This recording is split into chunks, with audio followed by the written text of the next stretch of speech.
Hai Subs, hampir 3 tahun Raddi Jime vakum, nggak ada konten, nggak ada update. Tapi di awal tahun 2026 ini, Raddi Jime resmi kembali. Kita udah siapin banyak hal baru, konten yang lebih fresh, lebih menarik, dan pastinya lebih informatif buat nemenin hari-hari kalian. Tapi kembalinya kita nggak cuma bawa video baru, kita mau bagi-bagi hadiah gila-gilaan. Pertama, ada pulsa jutaan rupiah untuk 20 orang beruntung setiap akhir bulan dan 3 unit smartphone di akhir bulan Juli nanti. Kalau kalian mau dapat pulsa dan HP-nya, syaratnya gampang. Cukup subscribe YouTube dan follow semua sosmed Raddi Jime. Wajib komen di setiap video kita dan pakai hashtag Raddi Jime menuju 100k di akhir komentar. Makin sering kamu komen positif, makin banyak peluang kamu untuk dilirik admin buat jadi pemenangnya. Dan jangan lupa juga cek playlist yang ada di channel Raddi Jime. Di sana banyak banget pilihan konten seru yang mungkin kalian lewatkan atau mau kalian tonton ulang lagi. Yuk, kencengin lagi sabuk pengaman kalian. Karena perjalanan Raddi Jime di 2026 baru aja dimulai. Stay tune, karena kita akan masuk ke video pertama tahun ini.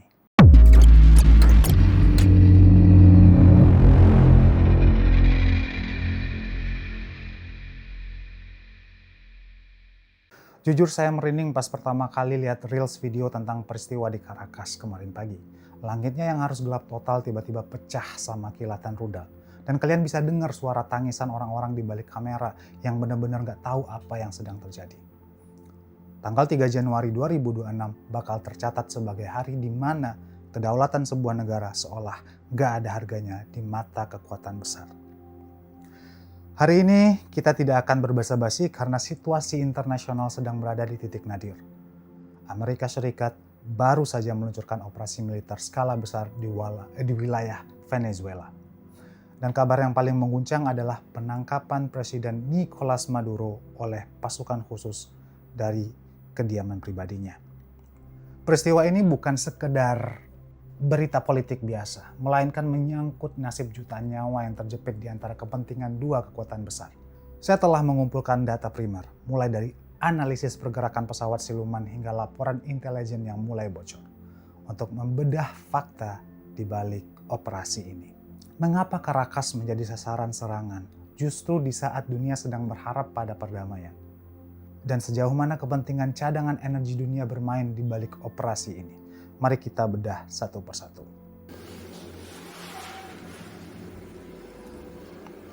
Untuk memahami besarnya dampak kejadian ini, kita harus melihat kronologinya secara seksama.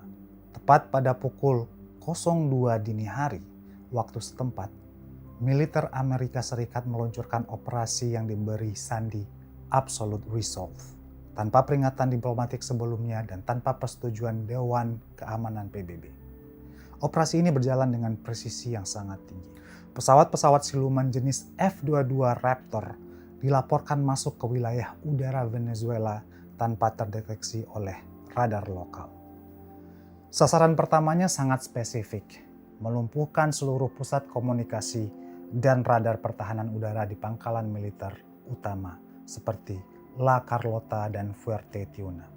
Strategi ini bertujuan agar militer Venezuela tidak memiliki kemampuan untuk mengkoordinasikan serangan balasan atau bahkan mengetahui dari mana ancaman itu berasal. Namun bagian paling krusial dari operasi ini adalah serangan ke kompleks kediaman Presiden Maduro. Di bawah lindungan serangan udara, unit elit Delta Force mendarat menggunakan helikopter siluman untuk melakukan penyergapan. Laporan sementara menunjukkan bahwa penangkapan tersebut berlangsung relatif cepat dengan perlawanan yang sangat minimal di ring 1 kepresidenan. Hal ini memicu spekulasi besar di kalangan analisis internasional. Mungkinkah telah terjadi pengkhianatan di internal militer Venezuela? Ada indikasi bahwa beberapa perwira tinggi telah melakukan komunikasi rahasia dengan pihak asing sebelum operasi dilancarkan. Presiden Donald Trump segera memberikan pernyataan bahwa tindakan ini adalah upaya penegakan hukum internasional atas tuduhan keterlibatan Maduro dalam jaringan narkoba secara global. Namun, membawa seorang kepala negara aktif secara paksa untuk diadili di New York adalah tindakan yang belum pernah terjadi sebelumnya dalam hukum modern. Kini Nicolas Maduro dilaporkan berada dalam pengamanan ketat di atas kapal induk USS Iwo Jima. Sebuah babak baru yang sangat berisiko telah dimulai. Setelah kalian mendengar beberapa penjelasan sebelumnya, jangan telan mentah-mentah di satu sisi saja. Di internet, perangnya nggak kalah seru sama yang ada di Caracas. Kalau kita mau jujur dan main logika, ada satu kata yang selalu muncul di tiap konflik Amerika. Sumber minyak. Namun, jika kita hanya terpaku pada narasi penegakan hukum, kita mungkin akan melewatkan gambaran besarnya. Kita harus berani melihat realitas yang lebih dingin.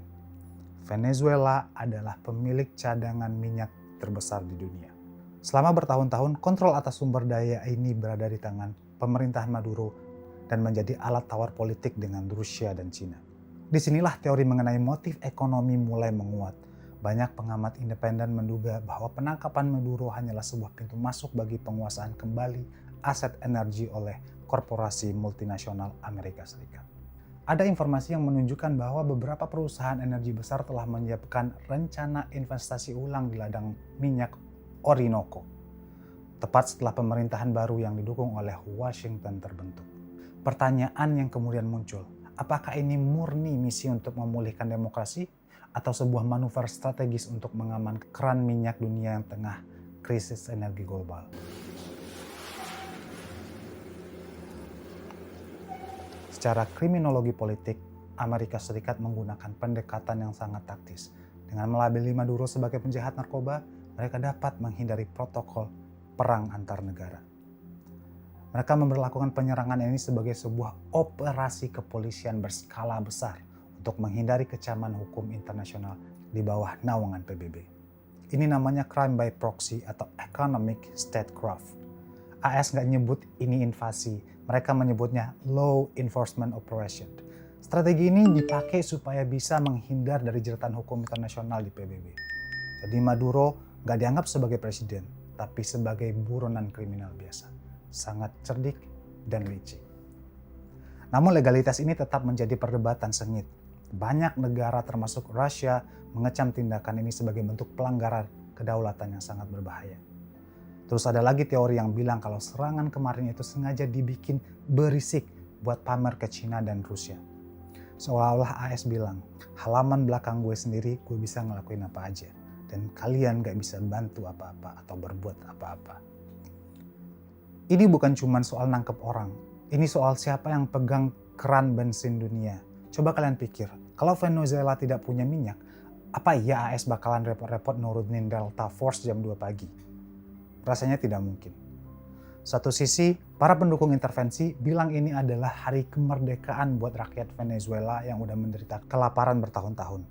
Mereka bilang, tanpa tangan besi AS, Maduro nggak bakalan pernah turun. Tapi di sisi lain, banyak yang teriak kalau ini adalah aksi imperialisme modern. Mereka nanya, siapa yang kasih hak ke AS buat menjadi polisi dunia? Terus ada konspirasi yang bilang kalau ini sebenarnya settingan buat nutupin isu domestik di AS sendiri. Atau jangan-jangan Maduro sengaja dikasih supaya nggak terjadi perang saudara yang lebih parah. Kita nggak tahu pasti. Tapi yang jelas, reaksi Rusia sama Cina sekarang ini lagi ditunggu-tunggu. Kalau mereka bergerak, kita beneran diambang konflik global. Pada akhirnya sejarah seringkali membuktikan bahwa dalam pusaran politik internasional, nilai kemanusiaan kerap dikesampingkan demi dominasi sumber daya. Nicolas Maduro mungkin telah kehilangan kekuasaannya. Namun masa depan Venezuela kini berada di persimpangan jalan yang sangat gelap dan penuh ketidakpastian. Saya sangat ingin mengetahui sudut pandang kalian mengenai hal ini. Menurut kalian, apakah tindakan Amerika Serikat ini dapat dibenarkan sebagai solusi untuk mengakhiri krisis di Venezuela? Ataukah ini merupakan presiden buruk bagi kedaulatan bangsa-bangsa di dunia? Silakan tulis pendapat kalian secara bijak di kolom komentar. Daftar rujukan dan data riset telah saya sertakan di kolom deskripsi bagi kalian yang ingin melanjutkan penelusuran lebih lanjut. Tetaplah berpikir kritis, jangan mudah terprovokasi, dan mari kita terus mengawal perkembangan berita ini dengan kepala dingin. Terima kasih telah menyimak analisis ini hingga akhir. Sampai jumpa di pembahasan misteri dunia berikutnya.